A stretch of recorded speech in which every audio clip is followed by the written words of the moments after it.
Turns out that a 20-point lead is not enough for the Lakers to finally get a win versus the Nuggets. As Michael Malone said after the game, hope you enjoyed the show. This is Locked On Nuggets. You are Locked On Nuggets, your daily Denver Nuggets podcast. Part of the Locked On Podcast Network, your team every day. Welcome to Locked On Nuggets, your daily Denver Nuggets podcast, part of the Locked On Podcast Network, your team every day. Thanks for joining us and making us part of your day, being with us Monday through Friday, being an everyday or checking us out, whether you're joining us on YouTube, Apple Podcasts, Spotify. We appreciate you making us part of our day, part of your day and our day. Thanks for joining us. If you are on youtube.com/Locked On Nuggets, please hit the like and subscribe button. Send a friend, send the show to a friend of yours, because this is a great day if you're a Denver Nuggets fan. This is just an awesome day. My name is Matt Moore. I'm senior NBA writer for the Action Network. I'm coming to you at 2 a.m. Mountain Time. It is 10 a.m. in The Hague, and I know that because I just got off the phone with my brother who lives in The Hague. It's very late after the Denver Nuggets get the win over the Los Angeles Lakers in pretty hilarious fashion, 101-99. We'll talk about on today's show Jamal Murray's game winner. We'll talk about Joker once again outpacing AD. We'll talk about the wild sequence for the MPJ shot to tie. We'll talk about how the Denver Nuggets stayed together and the Los Angeles Lakers are splintering. It is 2 a.m. and the chat is bumping. I just want this noted. 5-ish is in here. Dr. Van Strand's in here. Pedro's in here. Folks hanging out with us at 2 a.m. Glad folks are still excited after the Nuggets get a monster win. Soak today in. You got 2 days until Game 3 in LA. Okay, Game 3 is not till Thursday. So you got 2 days to just enjoy this. And you need to enjoy this one. I stressed that after the championship. And I'll tell you, after this game, a phenomenal game that I was very privileged to be at on Monday night, you need to soak it in. You need to just absorb this, because your team just came back from 20 points down versus the most famous franchise in the NBA, the one that it always works out for, that gets all the breaks, it gets all the superstars, and just completely demoralize them in a game where the Nuggets not only didn't play well in the first half, but played like garbage. The Nuggets played terrible in the first half, and everything went the Lakers' way. And there did come that moment when they were up. The Lakers go up 20 in the third, and then it gets down to about 15, 14, 13. And that was when I first started thinking, from a Lakers perspective, you better win this game. I felt this way about the Baltimore Ravens this season in the NFL. I feel it currently about the Boston Celtics, where it's the bracket's broken right for them. They have the best team. They need to win. There's certain spots where it's you better win, because conditions are never going to be as ripe for you. And while the conditions are not ripe for the Lakers to get a win in this series, especially not down 0-2, when you have a game in which the Los Angeles Lakers shoot 8 of 14 for 57% from 3 in the first half, and for the game, they wound up going 13 of 30 for 43% for a team that's not a great shooting team in terms of volume. The Nuggets go 8 of 34, including the fact that both MPJ and Jokic made up the entirety of their three-point output. Jamal Murray in this game, and we'll talk about Jamal quite a bit.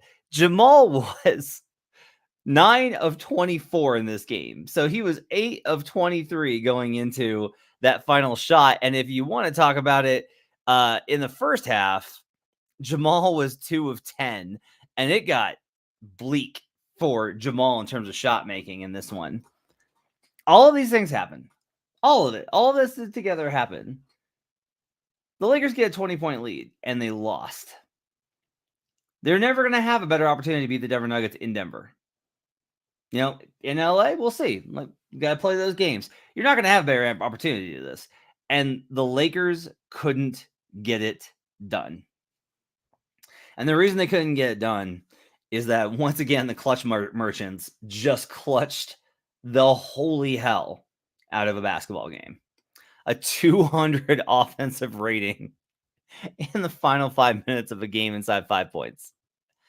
Just a ridiculous level of clutch from the Denver Nuggets. Just an absolutely absurd performance by the Denver Nuggets in clutch time. Just quite gross, to be quite honest with you. Just a gross performance in the best of ways. The Nuggets had finished with a 200 offensive rating in the final 5 minutes of this one.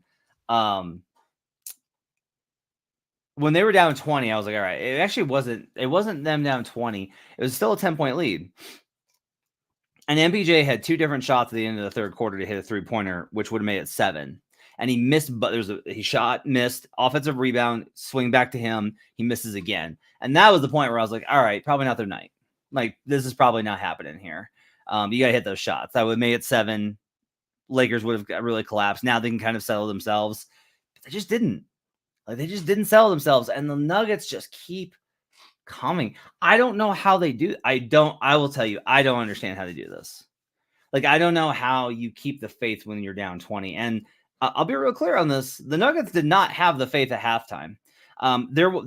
Where I sit is called the VOM and the VOM, and it's right over the tunnel. And most of the local media sits there. And so you get to see the guys coming in from half. And the looks on the Nuggets' faces was not the same as it was in game 1, where they looked very confident and like, all right, we're in this. They were frustrated, despondent. The energy was bad. And Malone said after the game that he recognized that and talked to them about that they can't have that kind of attitude, that they have to be able, they have to believe. And they played in the second half like they believed. And once the Lakers just started making a few mistakes, just once a few shots didn't fall, it was an avalanche. And you felt the momentum shifting in the building, which, by the way, shouts to Ball Arena for being almost entirely Nuggets fans in this one. This was not a very divided crowd.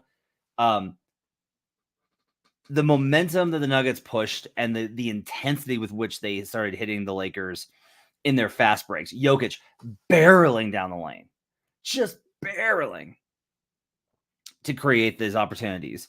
Jokic brutalizing Anthony Davis in the post.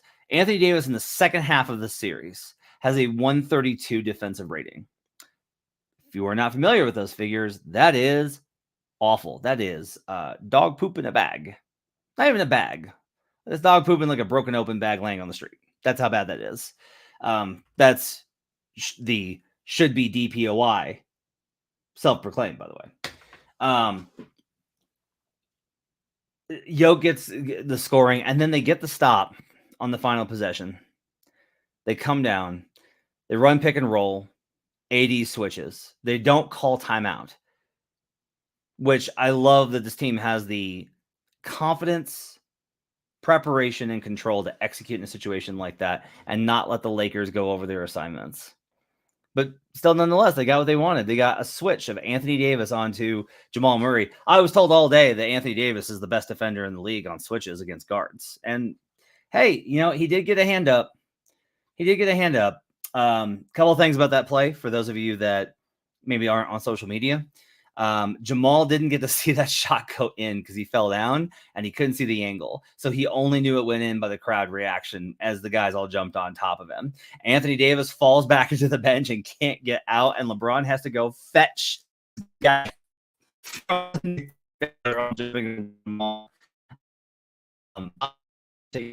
baseline, creating separation at back. That's a very Bryant shot. That is Kobe's spot, and he was really good. He could get to it from the post, but Kobe also would run isolations and then just simply dribble to that spot and then pull up fade. So that was a very Kobe Bryant shot that Jamal hit to win game 2. After the game, there was some commentary about other game 2s that Jamal has been in, including one of the first times that he really had to close a game in the playoffs was game 2 versus the San Antonio Spurs in his first ever playoff appearance, and how he struggled in that game and how that really kind of like taught him about what it takes to come back. All night long, Jamal had missed shots. And honestly, I'll be really, I'm not going to like, I I'm not going to sit here and just because he made the game winner, hide it. Like, Jamal played terribly tonight. Jamal Murray played. His shot selection was abysmal. He got really locked into in the first half trying to go back and forth with D'Lo and trying to make circus shots, and he didn't need to do that. He got caught in the air repeatedly. His shot selection was bad. He airballed a pick and roll floater in the middle of the lane, which was pretty open. I mean, it was nightmarish for Jamal, but he delivered. And in the second half, he was not even second half, just fourth quarter, just the fourth. He was incredible as Jamal Murray goes 6 of 8 from the field for 14 points to beat the Lakers in game 2. Nuggets lead 2-0. All right. On the other side, we'll talk about the play that enabled this comeback to really take shape, which was the game-tying sequence after LeBron James dunked MPJ's 3. We'll talk about some of the heroes of this game that were not just Jamal, which that was an incredible shot. We'll talk about why Jamal credited his teammates so much for him making that shot. We'll talk about all that and more on the other side here on Locked On Nuggets.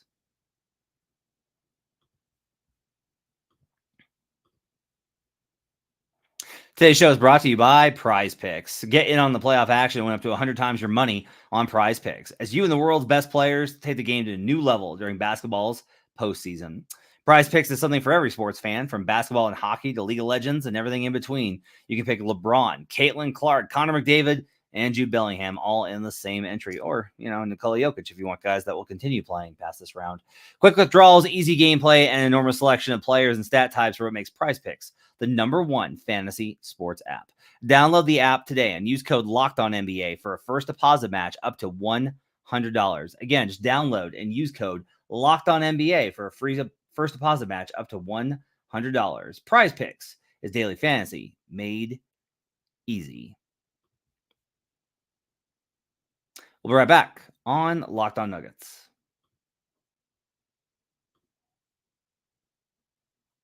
Back here on Locked On Nuggets. Thanks for joining us. So late in the game, LeBron gets a steal and a tomahawk dunk to make it a 3-point game. Nuggets had the ball with a chance to take the lead. Instead, it's a turnover. LeBron was insane down the stretch of this game. Just monster shot after monster shot. The one versus Murray. Like, LeBron was there. LeBron did the thing, and that's at age 39. He carried through and was present and tried to close this game, and he hit shots that typically put teams away. And it's a real credit to Denver that they did not get shook by the King hitting those shots, because it was an incredible performance from a 39-year-old LeBron James. He was sensational in the fourth quarter. James LeBron with 12 points on 5 of 9 shooting, 3 boards, and a steal, including that one in the fourth quarter. Anthony Davis, what did he do? Oh, that's right, 0 points on 0 of 1. The last Anthony Davis bucket after he had a monster first half was at the 7:15 mark of the third quarter. Anyway, so LeBron hits his dunk, right? Joker takes the ball and just is pushing. And I love it when Joker does this. I love it when Joker recognizes these moments of when you can get these teams unbalanced because of the energy of a huge play and you shift it against them. It's like judo, right? Where they hit a big play and they might still be celebrating. If you force them into getting back, the moment is all frenzied because they're still trying to reverberate from that big moment that they just had. And by taking that away, it just makes it that much more exhausting. So Joker pushes up ahead, and then he tries to basically win the game, essentially, with trying to draw the 3-shot foul and on D'Lo. And I thought D'Lo got him. I did. But doesn't get the call, and it's an air ball. And in a lot of sequences, this is out of bounds and a deflating moment. But instead, Aaron Gordon, who is not going to get credit for the sequence, catches that ball, dribbles out, and manages to have the heads up to pass it out to Michael Porter Jr., who hits a contested, tough-ass 3-pointer to tie the game. Insane sequence. Just insane sequence from all parties there. Really phenomenal performance from everybody. AG is the hero, the secret hero of game 2 because he was the one that took over the assignment on guarding Anthony Davis in the second half. And Lakers fans are going to be like, well, they just didn't run to get him the ball. Like, they got denied. Like, they tried several times and they didn't. And AD doesn't want to fight with those kind of guys. He doesn't want to fight with somebody like AG who AG got taught playoff lessons by Draymond Green. Okay. That's who taught AG like playoff lessons about the physicality and the mental side of the game. AD's not on that level. Okay. AD's a very nice catch the ball off of the attention that LeBron draws or D'Lo and make a couple of shots and dunk some balls if it's a favorable matchup. And AD was insane in the first half. He was brilliant defensively. He blocked Joker. He was incredible. He was active. He was making jumpers, but he just couldn't sustain it. And that's a big reason why the Nuggets did this to them again, is that Joker just gets better as the game goes on and pulls whatever he has to at the end of the game. And Anthony Davis can't do that. Anthony Davis wears himself out. Again, his last bucket was at 7:15 in the third quarter, while Nikola Jokic had 7 points in the fourth quarter alone, to go along with 5 boards and 4 assists.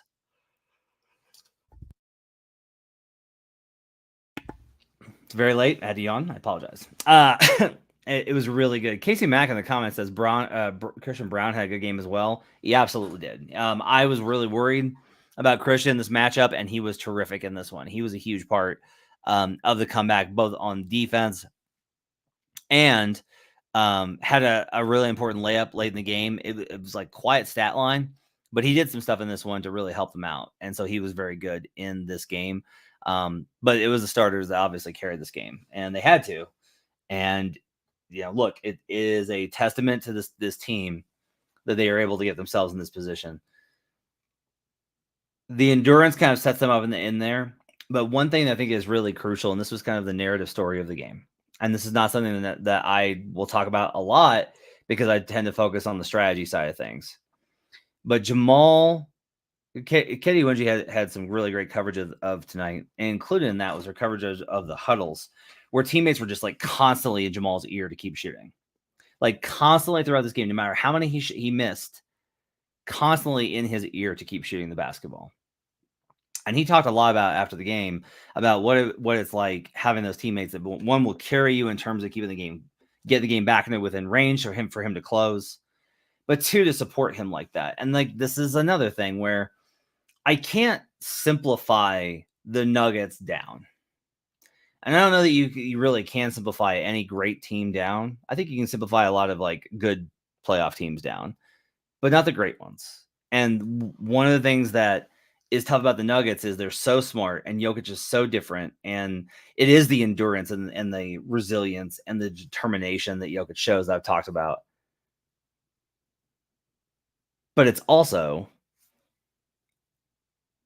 their togetherness. The continuity is such a big talking point. The guys know how to play together in the starting five. But they also genuinely do love and support one another. Now, I am not a fuzzy feelings reporter.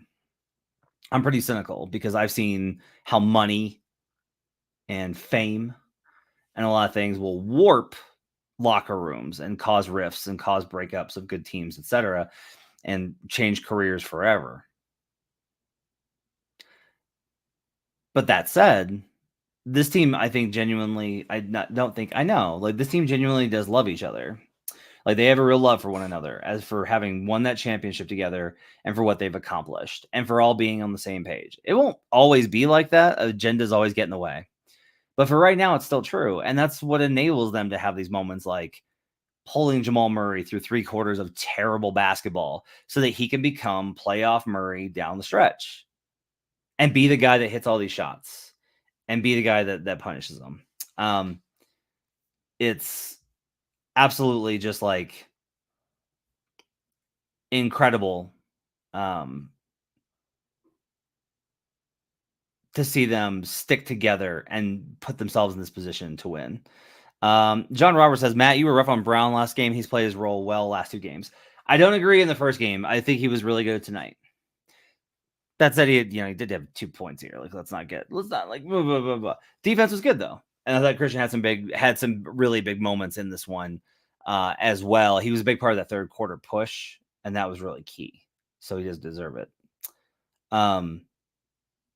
Reggie Jackson. This is not Reggie Jackson series. So I've had the whole fight with Swipa over the no point guard lineups. This one you can get away with it, and I think you should use it. I don't think Reggie has a place in this series. You're not worried about them necessarily coming up. Now, Darvin Ham did go to Gabe Vincent more in this game, and Lakers fans are very mad about that because they'd rather have D'Lo, who was, what was he in the second half? After he had 7 threes, D'Lo in the second half was... Yeah, 2 of 6, 1 of 4 from 3 for 5 points and a minus 14. Yeah, the first half is really good though, so they'll always have that. Gabe Vincent, actually, like his numbers are not good either, but I will say that Gabe Vincent is able to play effective defense. He was really helpful in digging in on Jokic. His doubles are better than Austin Reeves and D'Lo's because he's a more experienced defender. If you don't run point guard, I do wonder if Gabe Vincent will come on the floor and then kind of mess you up, guarding you the full 90 there. But look, Reggie, I just don't think is this is not a good series for him. The physicality is rough. The speed is rough.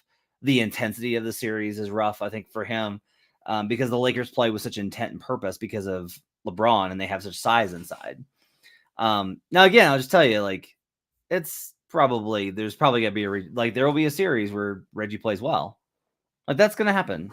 I'll just tell you right now, like, Reggie's going to play well at some point.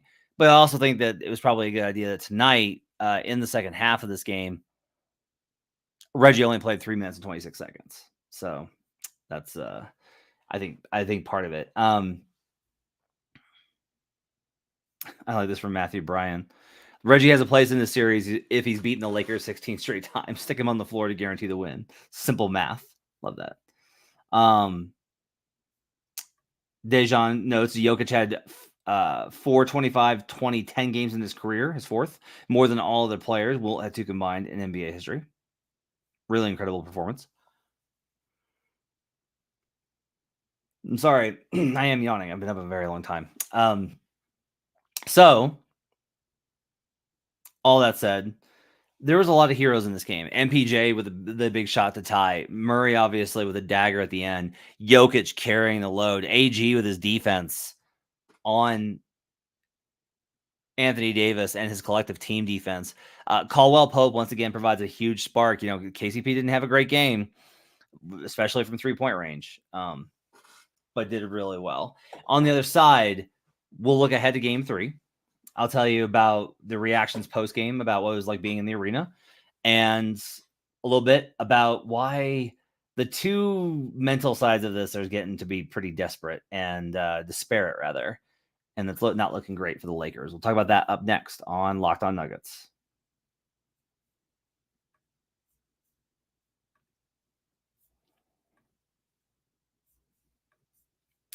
Today's show is brought to you by BetterHelp. Sometimes we all need an opportunity to get something off your chest, big or small. Certain things can really start to get to you. It's important to let that out, especially to someone who's unbiased on your life. So today, I want to say how I really feel about something. You might even be thinking the same thing this week. I could talk about Anthony Davis here because I got really frustrated with the conversation at him. I don't have anything personal against AD, and I understand why people may think that's the case. I never have a thing personally against players. I don't know any of these players. They're just professionals that play a game. I have frustrations with the conversations about them. What I will say is something that's really important in therapy is being able to let yourself go. And I'm gonna be real with you. I gotta make an appointment because with the stuff going on with my family, which by the way, I'm really overwhelmed by all of the comments on the video and things that people come up in the arena and saying things. I don't know how to process that stuff. So I'm a little awkward with it. I'll be really honest with you. I just don't know how to really properly convey my gratitude for the concern that the community has shown over what's going on with my family.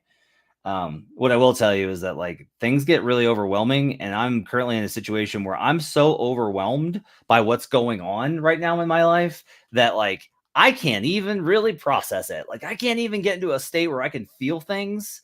I have these little small moments, but I really need a full on thing, and I'm going to have to call BetterHelp in order to get that done.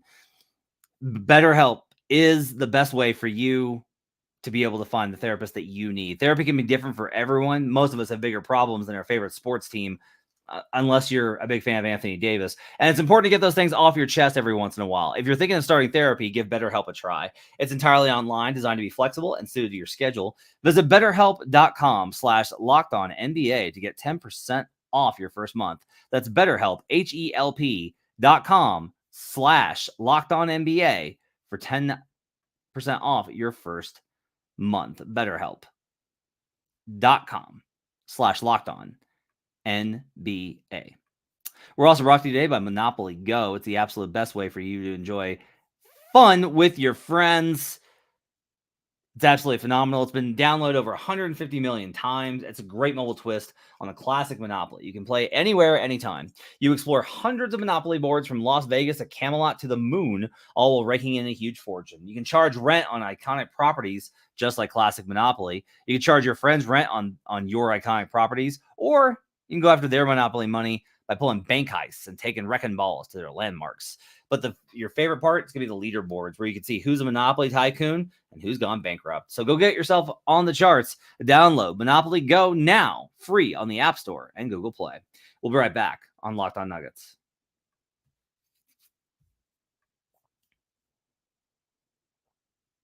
Back here on Locked On Nuggets. Thanks for joining us, making this part of your day. Appreciate you guys being with us here on I guess a Tuesday. Swipe is gonna be with you later. So I gotta text him and be like, hey, this is like what the odds that you gotta do. Swipe will have his thoughts off of this wild ass game at Ball Arena on Tuesday later. World's Finest with you on Wednesday, previewing game 3. And then I'll do a post-game show after game 3. We'll probably go after No, I'm going to say it. We'll go after DMVR. So DMVR will go, Swipe will go, and then we'll go live on here. I'll get Swipe on, and we'll do a post-game show after game 3, and then get you set for game 4 on the weekend. All right. Final segment here on Locked On Nuggets. So after the game, first off, arena was as loud as I've heard it ever. That was a phenomenal crowd tonight, especially that when they made the shot.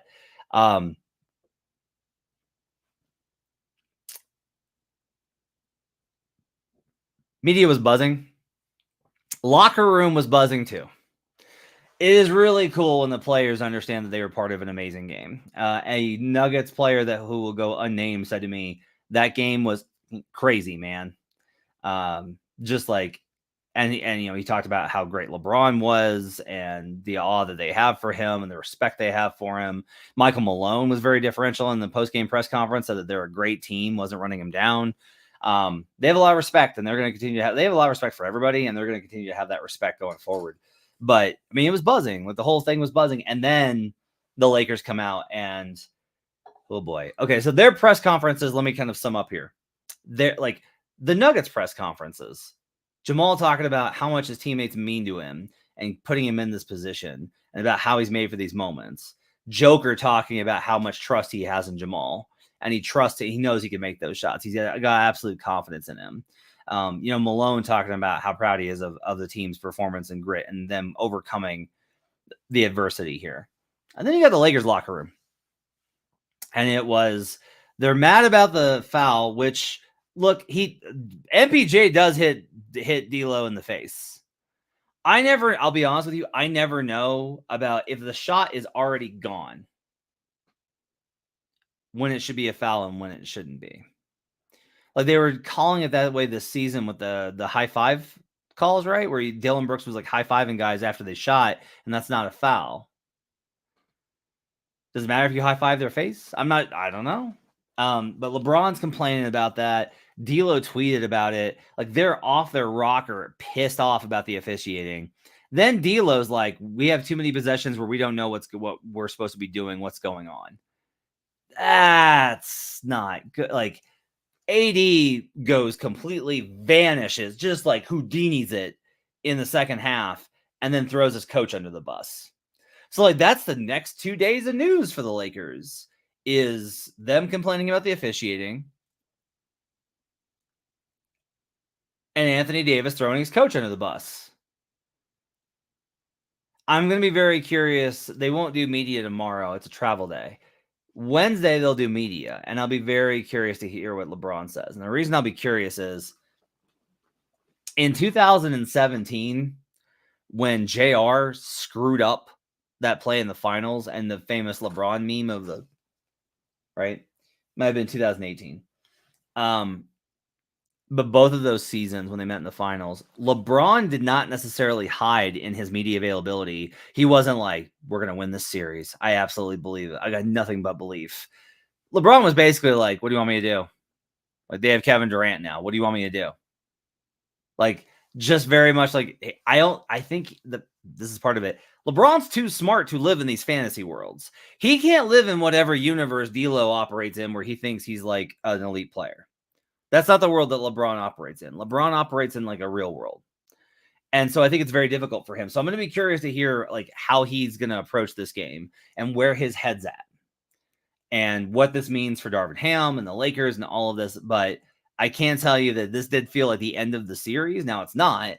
Lakers win 2 in LA, switch the narrative. Everything completely flips. And we got a whole fresh series tied 2-2, best of 3. But the numbers are very bad for coming back from down 0-2. And they're even worse when you talk about this Denver Nuggets team. So I think it's a really tough spot that the Lakers are in. You know, it's crazy to see them complaining about the officiating given their massive free throw advantage, which everyone still tries to kind of wash away. And I'm like, guys, you can't do it. Like, if I looked under the hood and was like, oh, there's like a very definable reason for this, there's not. They have a huge free throw advantage. And by the way, I will warn you now, Nuggets fans, the Lakers are going to shoot like 70 free throws on Thursday. Just go ahead and pencil that into your mental math. That's happening. They are going to shoot for 70 free throws on Thursday. They may not win, but that's going to happen.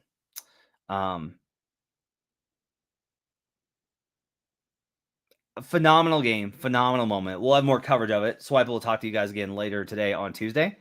Then Adam and I'll be back on Wednesday with World's Finest. Thanks for joining us. Appreciate you guys being with us late night. Lots of folks hanging out with us. Have yourselves a great Tuesday. Enjoy this one. This was a really great win. So enjoy this one. And we'll talk to you guys again next time on Locked On Nuggets.